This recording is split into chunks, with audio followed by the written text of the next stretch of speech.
Shalom. Pagi ini kita akan bersama-sama membaca firman Tuhan yang terambil dari kitab Yesaya pasal 61 ayat 1 sampai ayat yang keempat. Yesaya pasal 61 ayat 1 sampai ayat 4 kita akan membacanya saling sahut bersahutan. Saya akan awali ayat yang pertama lalu jemaat menjawab kedua. Dan seterusnya saling ganti bergantian sampai ayat yang keempat. Roh Adonai Tuhan ada padaku, oleh karena Tuhan telah mengurapi aku. Ia telah mengutus aku untuk menyampaikan kabar baik kepada orang-orang sengsara dan merawat orang-orang yang remuk hati. Untuk memberitakan pembebasan kepada orang-orang tawanan dan kepada orang-orang yang terkurung kelepasan dari penjara. Ayat 2.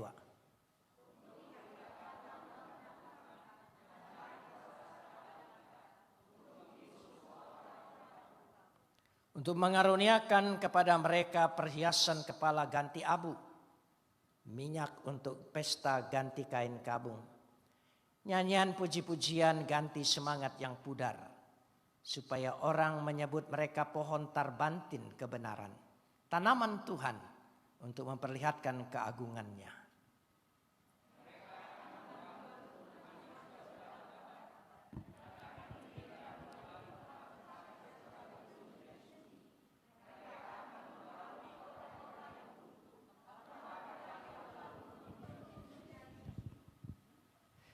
Kapot leha Adonai Elohenu kapot leha. Segala kemuliaan ya Adonai Tuhanku, kemuliaan bagimu. Perikop yang baru saja kita baca merupakan nubuat daripada Yesaya, yaitu mengenai pemulihan. Tetapi diawali dalam perikop ini, semua ahli perjanjian lama sepakat bahwa dimulai dengan penggambaran, yaitu Trinitas, Bapa, Anak, dan Roh Kudus. Kalau kita perhatikan, betul.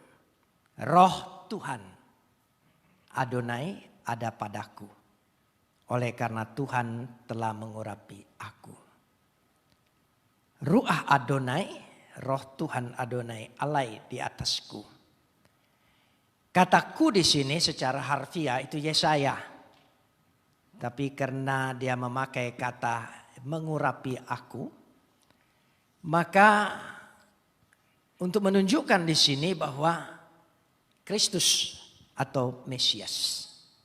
Karena kata mengurapi, masya, menjadi akar dari kata Masyiah. Artinya Mesias atau Kristus. Sudah barang tentu itu bukan Yesaya, tapi Kristus itu sendiri. Kalau kita melihat di sini bahwa bagaimana Tuhan memberikan satu tugas. Dan pada ayat yang pertama jelas sekali ada beberapa fungsi dan tugas yang diberikan. Dikatakan di situ ia mengutus aku untuk menyampaikan kabar baik. Tolong diingat, diurapi untuk menyampaikan kabar baik. Setiap hamba Tuhan, setiap anak Tuhan yang diurapi oleh Tuhan, dia harus menyampaikan kabar baik. Kalau dia tidak menyampaikan kabar baik, berarti harus diragukan pengurapannya. Kabar baik adalah Beshora, Bashar. Bashar, kabar baik. Beshora. Diterjemahkan dalam bahasa Yunani, Euangelion. Penginjilan, Injil. Injil adalah kabar baik. Injil yang harus diberitakan. Dari kata-kata itu kita melihat di sini jelas pada ayat 1, masih ayat yang ke-1. Ia mengutus aku untuk menyampaikan kabar baik. Masih ingin bahas di situ. Dia mengutus aku, ya, berarti kita semua ini adalah utusan-utusan Tuhan. Ya. Jangan lupa. Kalau utusan, kalau saya baca di sini, selahani, ya. Utusan kita bukan sekedar orang beragama. Ya, beribadah, duduk dengan tenang dalam gereja, mendengarkan pemberitaan firman. Kita adalah orang yang diutus. Orang yang diutus bukan duduk dengan tenang. Orang yang diutus itu pergi. Pergi, kabarkan, beritakan itu. Bukan duduk dengan nyaman. Sampaikan itu. Beritakan itu. Karena itulah kita utusan. Ambasador. Seorang duta besar ketika diutus, dia harus pergi ke negeri yang dimana dia diutus. Tidak mungkin dia tetap tinggal di Jakarta. Dia harus pergi. Jadi ini penting sekali. Saya ingin mengingatkan tugas ini. Karena nampaknya kita sudah abai atau lupa. Atau kita tidak lagi memperhatikan. Atau kita adalah utusan. Yang harus pergi, kabarkan, sebarkan, beritakan kabar baik itu. Apa kabar baik itu? Nanti beberapa poin kita akan bahas. Yang dibutuhkan di tengah-tengah dunia ini. Yang diharapkan, yang diinginkan, yang diimpikan. Menginginkan itu semua. Sehingga kata kabar baik ini bukan hanya sekedar apa kabar, kabar baik, bukan itu. Tetapi kalau saya perhatikan masih pada ayat 1c. Ya, kepada diutus, kepada berarti ada alamat penerima. Kemana kita harus pergi. Sudahkah kita bertanya dalam diri kita, aku diutus Tuhan buat apa? Duduk dengan tenang di sini, hanya di dalam gereja. Kita harus pergi kepada. Perhatikan ayat ini. Kalau kepada itu berarti ada yang dituju. Ada yang menjadi sasaran. Ada alamat penerimanya. Itu kepada. Sehingga kita harus sadar. Jadi jangan sampai kita sendiri tidak tahu apa tugas kita di gereja. Apa fungsi kita di gereja ini apa? Bukan sekedar jemaat, utusan. Karena itu dikatakan di sini anawim. Kepada orang-orang yang sengsara. Saya ingin bahas kata anawim. Anawim yang diterjemahkan oleh Lembaga Alkitab orang-orang sengsara. Berasal dari kata ana. Harfiahnya artinya mereka yang tertindas. Mereka yang tertekan. Mereka yang depresi. Banyak manusia ini tertekan. Apa kita tidak merasakan? Dalam kehidupan kita sendiri kita merasakan. Situasi yang seperti ini menekan hidup kita. Membuat kita tidak nyaman. Ya. Kita merasa seperti ditindas. Ditindas itu bukan hanya menjadi budak. Dijajah orang. Tapi suasana, masalah, persoalan, kehidupan. Itu seringkali menindas kita. Menekan kita. Itu yang disebut orang sengsara. Dan kita membutuhkan itu. Dan banyak orang yang berharap untuk supaya dia bebas dari itu. Supaya tidak depresi lagi hidupnya. Bukan berarti kita tidak mengalami. Tapi dengan kita melayani, membagikan sesuatu. Berdoa untuk orang sakit. Meskipun engkau sendiri sakit belum sembuh. Tapi berdoa untuk orang sakit supaya sembuh, engkau akan disembuhkan. Amin. Itu maksudnya. Itu tadi ayat 1c. 1d. Merawat orang yang remuk hati. Merawat orang yang remuk hati. Kata lahapos. Diterjemahkan merawat. Tapi juga bisa diterjemahkan menyembuhkan. Membalut luka. Ya. Lenis bere lev. Orang yang patah hati. Kecewa. Banyak. Di tengah-tengah masyarakat ini banyak. Di antara keluarga kita, tetangga kita, kenalan kita. Banyak. Jadi kita tidak boleh egois, kita diutus untuk itu. Mereka berharap kelepasan, pertolongan, jalan keluar. Minimal kita punya empati terhadap mereka.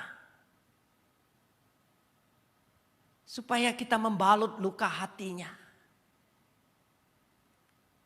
Terlalu banyak orang yang luka hati.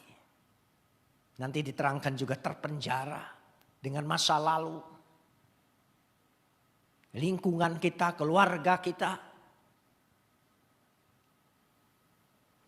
Masa kecilnya yang mengalami masa-masa yang tertindas.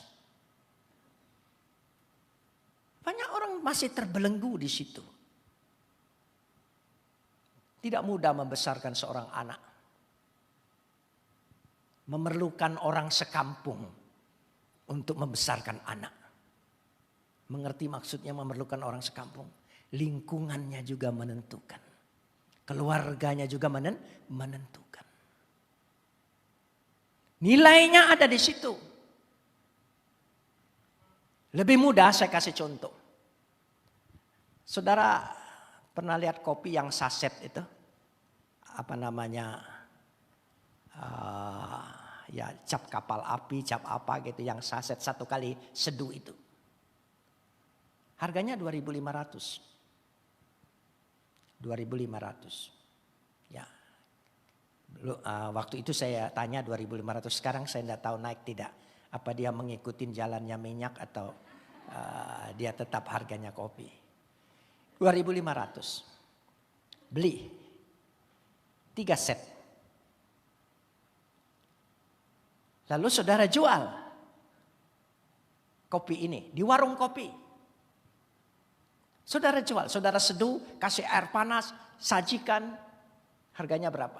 5.000. Untung 2.500. Tapi orang yang lain, dia dijual di kafe. Di kafe. Suasananya, lingkungannya, segalanya, ada wifi yang bisa diakses. Harganya 50.000. Dari 5.000 menjadi 50.000. Dijual di hotel berbintang 5. Di kafenya. Dengan mempertunjukkan ya bagaimana cara kopi itu dan sebagainya. Harganya bisa 90.000 sampai 100.000. Kenapa? Kenapa kopi yang 2.500 ini bisa 5.000, 50.000 sampai 90.000? Kenapa? Lingkungannya. Manusia itu ditentukan oleh lingkungannya. Jadi kalau engkau ingin berkualitas, lingkunganmu lingkungan Tuhan. Amin. Gereja.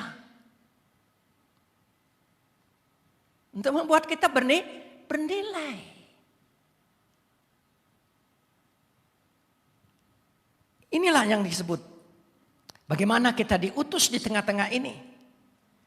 Masih ayat 1. Untuk memberitakan pembebasan kepada orang-orang tawanan. Kepada orang-orang yang terkurung, kelepasan dari penjara.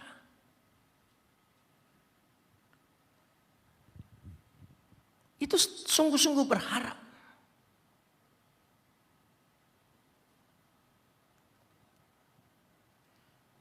Saya ingin kasih contoh. Supaya kita tahu kalau kita diutus. Banyak orang terpenjara dengan hidupnya. Bukan hanya penjara dalam arti rumah penjara. Kita sekarang saja sudah terpenjara. Untuk pergi tidak bebas lagi. Untuk bertemu, bertamu, pergi, sudah terbatas semua. Bukankah penjara itu batasan-batasan? Sehingga membuat kebebasan kita tidak leluasa. Saudara, saya tidak tahu, tapi saya ingin bagi pengalaman. Karena saya merasakan di penjara 6 tahun. 6 tahun ya. Gitu. Bukan karena orang menghina, menodai agama lain di penjara 5 bulan, bukan saudara. Itulah keadilan di negeri ini. Ya. 6 tahun. Dan 6 tahun itu di penjara tidak tahu kapan bebasnya. Karena zaman dulu ditangkap dulu. Ya. Setelah 5 tahun lebih saya ditahan, baru diadili. Jadi sementara menunggu pengadilan itu, kapan bebasnya kita tidak tahu. Itu masa lalu. Semoga tidak kembali lagi rejim yang seperti itu lagi. Dan kami setiap hari melihat pintu gerbang. Kalau terbuka, waduh, buka sedikit aja kita sudah senang sekali. Rindu bebas, rindu lepas. Banyak manusia-manusia ini seperti itu di lingkunganmu, di keluargamu, di tetanggamu. Dia rindu, kita harus sungguh-sungguh. Dia tidak tahu. Makanya surat bebas dari penjara itu ditulis lepas. Ya. Tidak tahu kalau sekarang sudah berubah. Tapi saudara bisa lihat, saya masih menyimpan surat bebas dari penjara itu. Setelah lepas karena 6 tahun. Gitu. Nah, dia ingin ada kelepasan. Banyak orang terbelenggu, terpenjara dalam hidupnya. Baik terpenjara masa lalunya, lingkungannya. Dan itu menghantui dirinya.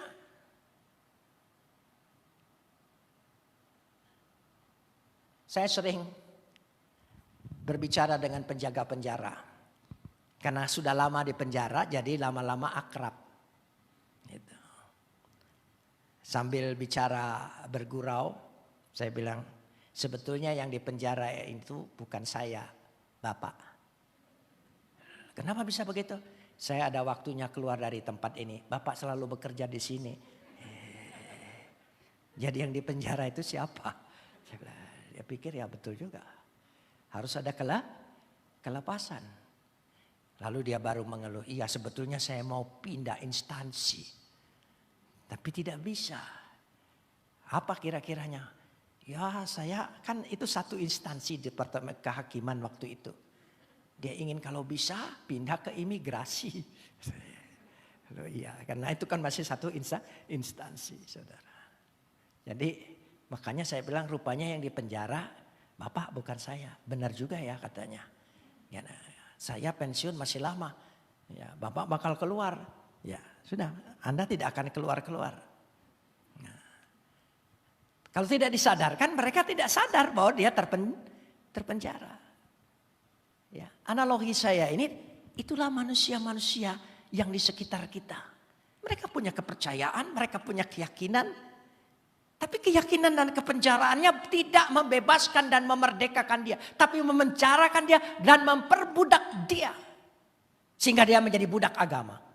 Kita bukan budak agama. Kita kelepasan. Amin. Tidak ada ikatan. Yesus itu mati buat mengampuni dosa-dosa kita. Sehingga kita betul-betul dimerdekakan. Kita tidak terikat lagi dengan hukum-hukum agama. Aturan-aturan agama. Bahwa engkau bakal masuk surga karena mengikuti aturan-aturan ini. Kan tidak. Kau cukup percaya. Kau diselamatkan. Amin. Itu kelepasan. Itu nanti saya bicara. Itulah tahun rahmat. Tahun rahmat yang diberitakan. Yang dikatakan di sini. Sehingga pada ayat yang kedua saya masuk. Ya, ayat yang kedua. Untuk memberitakan tahun rahmat Tuhan. dan hari pembalasan Tuhan kita untuk menghibur semua orang yang berkabung. Saya bicara tahun rahmat. Ya, Senat Rason Ladonai. Tahun rahmat Tuhan. Dikatakan di sini tahun rahmat Senat Rason. Kata rason berakar dari kata ratsa. Ratsa artinya orang yang diterima. Orang yang disayangi. Jadi tahun rahmat ini bukan hanya orang yang bebas, tapi orang yang diterima, orang yang disayangi.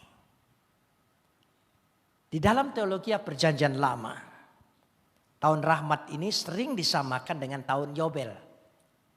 Tahun kelepasan, tahun pembebasan.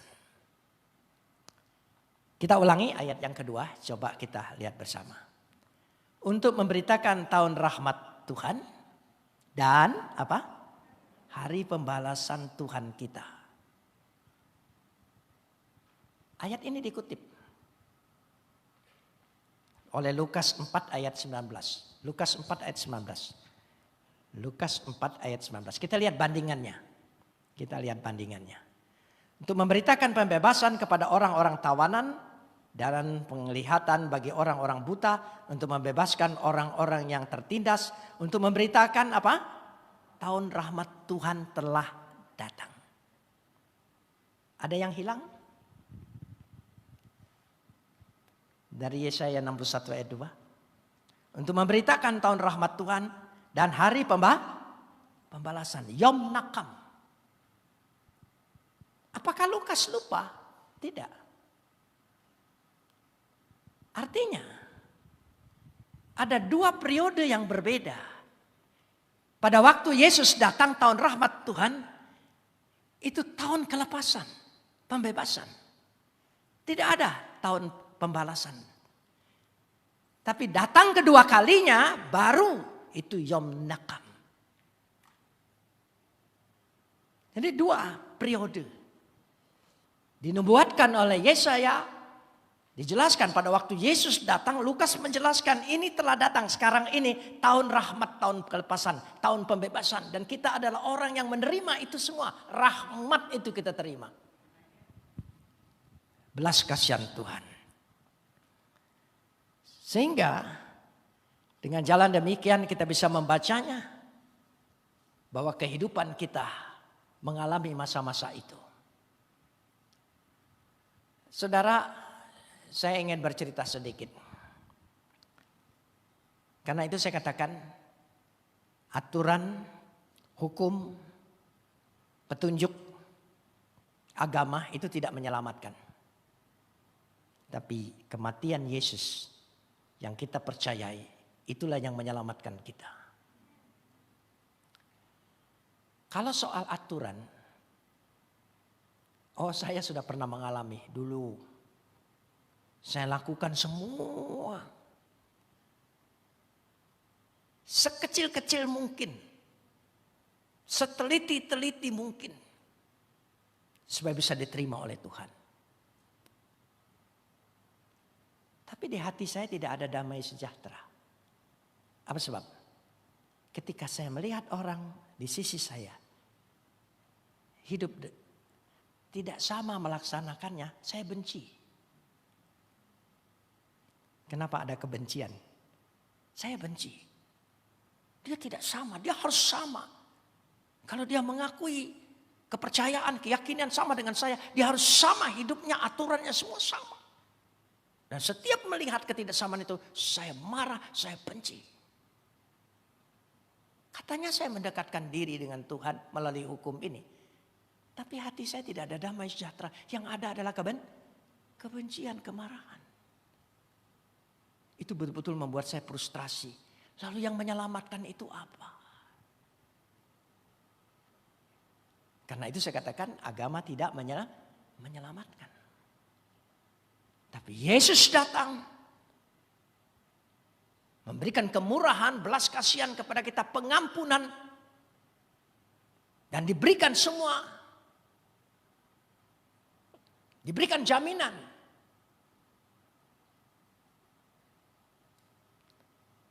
Dia mati buat kita dan semuanya. Amin. Ya. Yesus disalib. Tangannya terluka, kakinya terluka.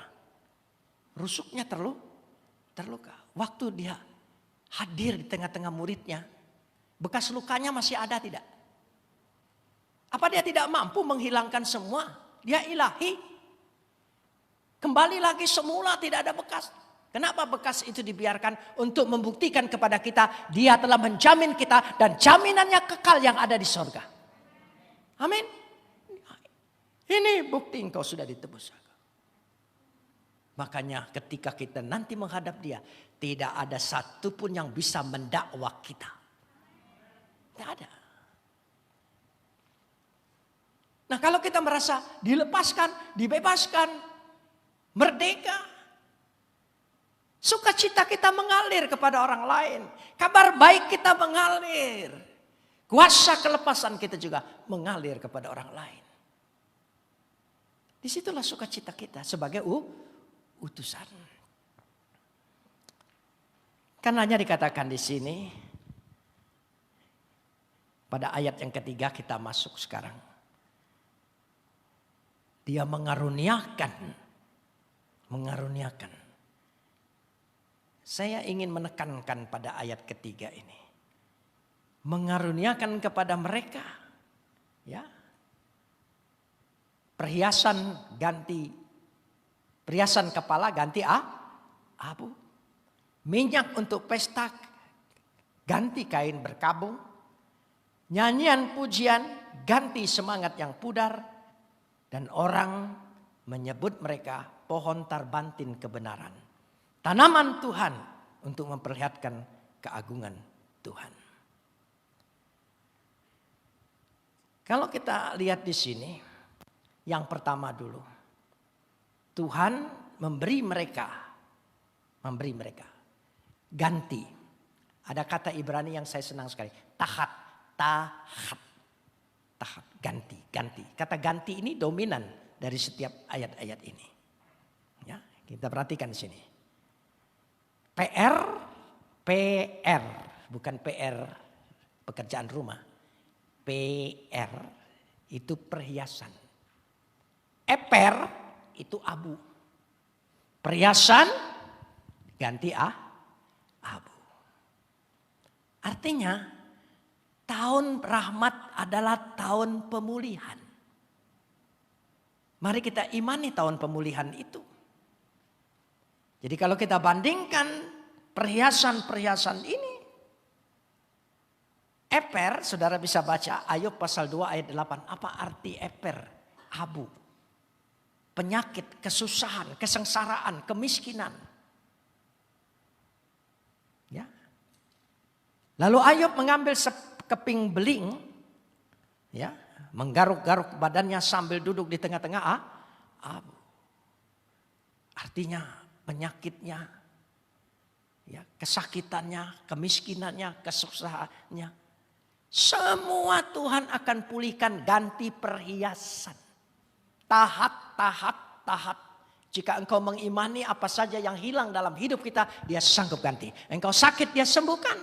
Engkau susah, dia hiburkan. Engkau miskin, dia kayakan. Amin. Karena itu dikatakan di sini, memberi. Ya, kita lanjutkan. Ya. Kalau gereja Anda tahun ini adalah tahun paradigma, mendekati sekali apa yang saya ingin sampaikan. Ya, kita lihat di sini. Perhiasan, minyak untuk pesta ganti kain kabung. Saudara, kain kabung itu menyatakan dirinya berduka cita. Tapi semen rasason, minyak sukacita. Tahat Evel itu sebetulnya duka cita. Jadi duka cita diganti oleh sukacita. Tahat diganti. Tapi diumpamakan dengan minyak. Bisa diterjemahkan juga. Artinya mujizat yang Tuhan buat untuk merubah duka citamu menjadi sukacita. Kita baca 2 Raja pasal 4 ayat 1 sampai 7.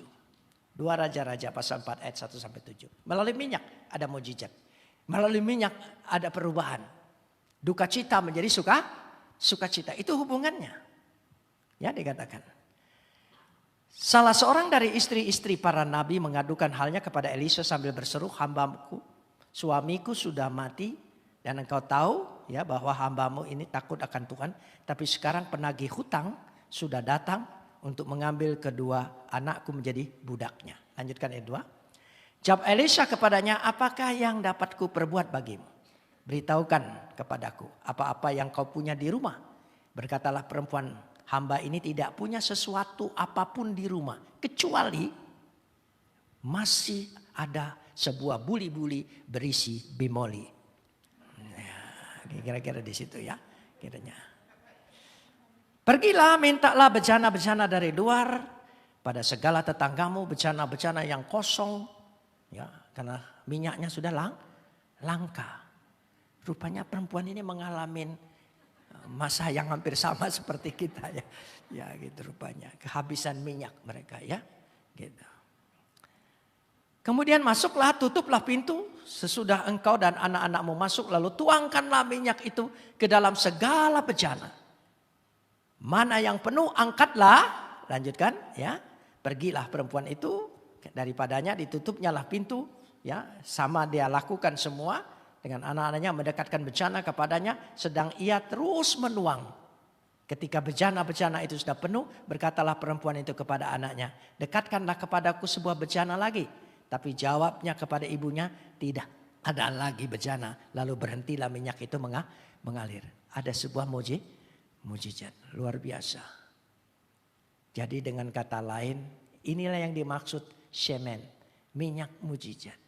Ada masa duka cita diganti dengan sukacita. Ada masa kekurangan diganti dengan kelimpahan. Saudara mengimani? Tahun rahmat itu terjadi. Mari kita mengimani. Iman kita ini punya kekuatan. Kalau kita mengimani semua firman Tuhan itu. Saya percaya itu terjadi di dalam hidupku. Tuhan pasti menopang. Tuhan pasti menolong. Memberikan kekuatan di situ. Sehingga tidak ada lagi tempatnya. Artinya semua Tuhan cukupi. Itulah shemen sason. Kain kabung tahat ganti jubah pujian. Saya ingin berbicara dulu di sini. Kain kabung. Ma'ate tehila. Ya, ma'ate tehila. Digantikan di sini. Jadi jubah puji-pujian, keagungan. Ya, artinya kehormatan kembali. Kenapa disebut jubah keagungan? Masih ingat kisah anak yang hilang kembali? Dikasih apa oleh bapaknya? Jubah. Dikasih apa? Perhiasan. Semua dipulihkan kembali. Itulah rahasia orang bertobat. Ya. Jadi kalau kita sungguh-sungguh dan kita bertobat sungguh-sungguh, Tuhan akan pulihkan. Jangan setengah-setengah, jangan sisa-sisain. Dosa itu bau kan? Dosa itu bangkai. Coba kalau saudara di rumah ketemu dengan bangkai tikus. Pernahkah saudara berpikir, tolong potong buntutnya saja sisain. Yang lain boleh dibuang. Apa yang terjadi dengan kita? Baunya akan tetap. Jangan sisa. Tidak usah malu. Tidak usah menjaga kehormatan kita di tengah manusia. Kemuliaan Tuhan lebih unggul dari segala-galanya. Akan menutupi segala kehormatan kita. Amin. Tidak usah. Tidak usah takut mengaku. Karena hari pembalasan itu lebih menakutkan dari segala apa yang kita takutkan. Itulah Tuhan gantikan. Sehingga dikatakan di sini tahat ru'ah keha. Ya. Artinya kalau kita perhatikan dalam terjemahan ini yaitu nyanyian pujian ganti semangat yang pudar. Semangat yang pudar. Tapi sebetulnya teks aslinya berbunyi begini. Tahat ruah keha. Ruah diterjemahkan semangat. Harfiahnya ruah itu tidak diterjemahkan semangat, tapi roh. Ya. Mungkin maksudnya spirit. Semangat yang pudar, semangat yang letih lesu, Tuhan berikan roh yang baru. Karena itu setiap orang bertobat harus menerima Roh Kudus di dalam hidupnya. Supaya dia sungguh-sungguh memperbaharui kita, semangat kita, spirit kita. Dengan spirit ini kita sungguh-sungguh bisa diperbaharui oleh Tuhan. Sehingga kita disebut Wegorah Lakem. Mereka akan disebut, diberikan gelar Ele Hatsedek. Pohon tarbantin kebenaran. Ya, atau disebut mata Adonai, tanaman Tuhan. Sehingga Tuhan bisa memperlihatkan lehit faer, kemuliaan. Pohon tarbantin itu dalam bahasa Ibrani disebut ele. Ya, ele itu warna hijaunya abadi. Musim rontok, musim salju, musim kering, warnanya tetap tidak berubah. Itu pohon ele. Dipuji itu karena tidak ada berubah. Kalau kita ini tanaman Tuhan, tanaman Tuhan. Saudara ingin disebut tanaman Tuhan? Saudara mau disebut tanaman Tuhan? Saudara mengerti kata tanaman? Apa? Ditanam. Tanaman itu ditanam. Kalau benalu lain, saudara. Nempel. Tapi dia ditanam. Jadi sungguh-sungguh kita harus tertanam dalam Tuhan ini. Amin. Bukti lahiriah kita tertanam. Kalau jadi anggota gereja jangan pindah-pindah, tertanam. Kalau pindah-pindah itu namanya bunga hiasan. Dia tidak tertanam, dia hanya dipindah-pindah. Saya tidak nyindir, saya hanya nyinggung. Senang sekali. Memangnya ini gedung bioskop. Saudara lihat filmnya seru nggak? Bintang filmnya siapa? Itu orang yang bukan tertanam. Sehingga warnanya pudar. Ikut musim. Saudara pernah mendengar dalam Alkitab Kisah. Saya percaya ini orang pembaca Alkitab semua ini. Gitu. Kalau saya tanya mungkin lebih hafal Anda dari saya. Gitu. Ya. Kisah Yesus mengutuk pohon ara. Pada waktu itu sedang ada perayaan besar di Yerusalem. Yesus suruh muridnya cari buah ara. Cari buah ara. Lalu muridnya bilang nggak ada. Karena belum musimnya. Yesus marah, dikutuk pohon itu. Coba, kalau dengar sepintas sadis kan? Belum musim, sudah nyari. Yang salah, yang goblok siapa? Loh, ya, ampuni Tuhan, saya tidak akan mengatakan engkau goblok. Ya, yang goblok pikiran kita. Kenapa? Belum musimnya, dicari buahnya. Saudara tahu bahasa sindiran ini? Artinya kekristenan itu bukan musim-musiman. Kau berbuah terus.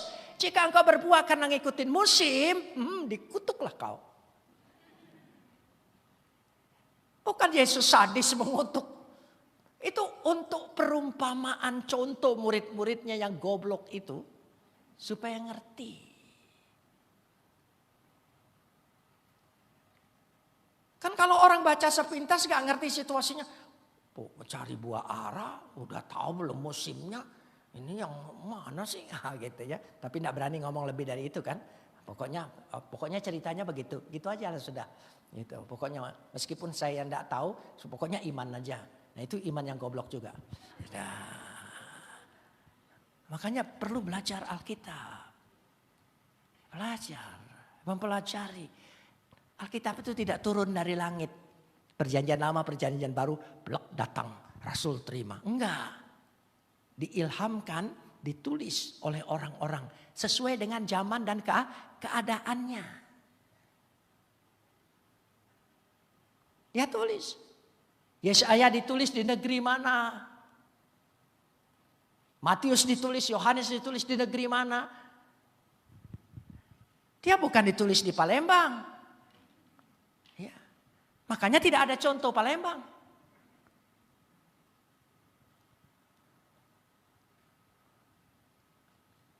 Keluarkan koin dari mulut ikan. Orang Palembang pemakan ikan kan? Pernah enggak ketemu koin 1.500 di perut ikan? Enggak ada kan? Gitu. Karena ikan enggak mata duitan. Tapi ikan di situ satu-satunya mata duitan. Jadi itu untuk mengajar dan mendidik. Ya, bayar pajakmu hai orang yang mata duitan. Kira-kira begitu sindirannya. Karena ada bagian pemerintah, ada bagian Tuhan, ada bagian kita. Jika bagian itu diatur oleh kita sebaik-baiknya, hidupmu pasti diberkati. Kita tidak. Kita kucing-kucingan dengan Tuhan, kita kucing-kucingan sama dengan orang pajak. Kita gitu kan. Kalau bisa menghindar, menghindar. Ya. Saya harus bicara keras soal ini. Karena salah satu di negeri kota ini, cemekean itu. Itu harus, roh itu harus hilang. Sehingga miskin tetap miskin, susah tetap susah. Gak ada kelepasannya. Inilah pohon kebenaran tadi. Ya, jadi 2 contoh, 3 contoh. Oh banyak sekali contoh-contoh yang lain diberikan. Ya, banyak sekali. Sehingga mereka tidak mengerti hal itu. Maka ayat yang keempat, jika ini semua Tuhan sudah ganti. Saudara percaya Tuhan sanggup mengganti? Tahat. Dari yang tidak baik menjadi baik. Tahat. Amin. Katakan dalam doamu. Tuhan akan tahat kesusahanku. Menjadi yang lebih baik. Tuhan ganti penyakitku dengan kesehatan. Kekuatan. Amin. Ya, dia ganti kita semua. Dan Tuhan berikan pekerjaan. Akan ada pemulihan total. Tuhan tidak bekerja setengah-setengah. Tapi pemulihan total. Ya, konsepnya ada pada ayat 4. Dan pemulihan itu berlanjut dari ayat 5 sampai ayat yang ke-11. Terus wador. Turun-temurun. Di situ dikatakan. Ayat yang keempat. Mereka akan membangun reruntuhan yang sudah berabad-abad. Dan mendirikan kembali tempat-tempat sejak dahulu menjadi sunyi. Mereka memperbaharui kota-kota yang runtuh. Tempat-tempat yang telah turun-temurun menjadi sunyi. Ya, ufanu. Mereka membangun kembali.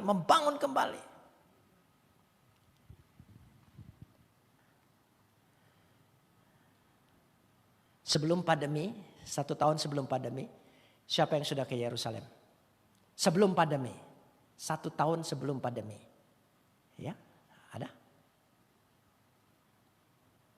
Pandemi sudah berapa tahun ini? Hah? 2, kalau hitungan saya 3. Ya, ada 2 tahun tapi ini masuk ke tahun ketiga. Kalau nanti sudah bebas, saudara pergi ke Israel. Baik kota lama, baik kota baru, baik kota-kota. Saudara akan lihat keajaiban gedung yang tinggi-tinggi. Semua dibangun. Dari Natania sampai ke Tel Aviv. Semua dibangun luar biasa. Tempat-tempat semuanya dibangun. Sementara orang pandemi. Sementara orang mengalami kesusahan. Dalam 2 tahun lebih mereka membangun jalan-jalan, membangun negeri itu. Saudara bisa kunjungin. Kalau tidak sempat berkunjung, cari di Google. Murah meriah. Saudara lihat. Itu bukti. Israel itu miniatur contoh Tuhan. Bukan Tuhan pilih kasih hanya satu bangsa itu. Untuk menunjukkan dalam kuasa Tuhan. Dalam sejarah dunia ini. Di dalam kehidupan dunia ini. Kata-kata Tuhan itu terpelihara dan nyata. Dikasih contoh bangsa itu. Sebagai miniatur Tuhan. Bahwa aku berkuasa. Orang lain sibuk dengan virus. Dia sibuk membangun. Bangun. Luar biasa. Ya, dari Kaisaria. Dari Natania. Ya, dari Haifa. Saya lihat. Apalagi Tel Aviv. Oh, luar biasa. Ya, tidak kalah dengan Singapura. Gedung-gedungnya semua. Penuh. Padahal itu negeri reruntuhan. Tidak punya minyak. Tidak punya kelapa sawit. Tapi tidak kekurangan minyak goreng. Gitu. Karena kemarin mau mendarat Palembang. Saya melewatin perkebunan kelapa sawit. Kemana minyaknya, ini banyak kebunnya aja. Saudara ya itu udah tahu. Udah. Mari sekarang kita tidak usah minyak-minyakan. Kita mulai kukus-kukusan dan rebus-rebusan. Ya. Baik saudara, dia akan membangun yang dulunya sunyi, mendirikan kembali, ya, dan memperbaiki semua kota-kota besar, Harep, ya, Horeb yang runtuh, Somemot yang hancur, dan terus berlaku, wador, turun temurun, wador itu berarti turun temurun. Perhatikan. Kata-kata ini. Jadi di dalam diri kita Tuhan ingin berkarya. Dia akan membangun dan memulihkan kehidupan kita. Amin. Orang yang bekerja loh. Orang yang berkarya. Bukan orang yang duduk tenang.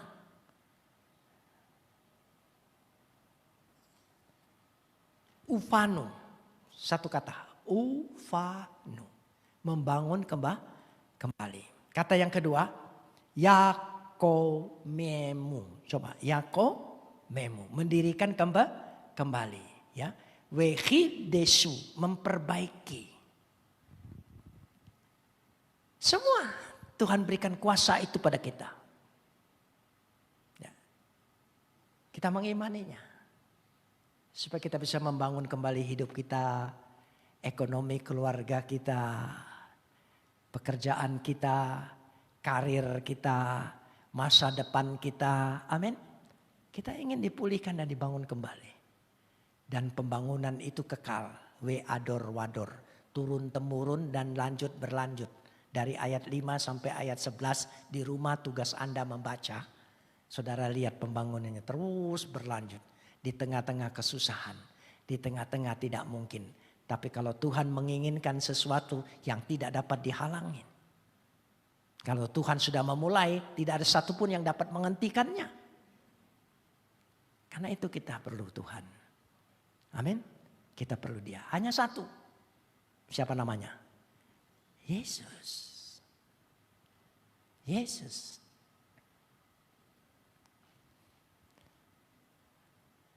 Saya percaya dan saya senang.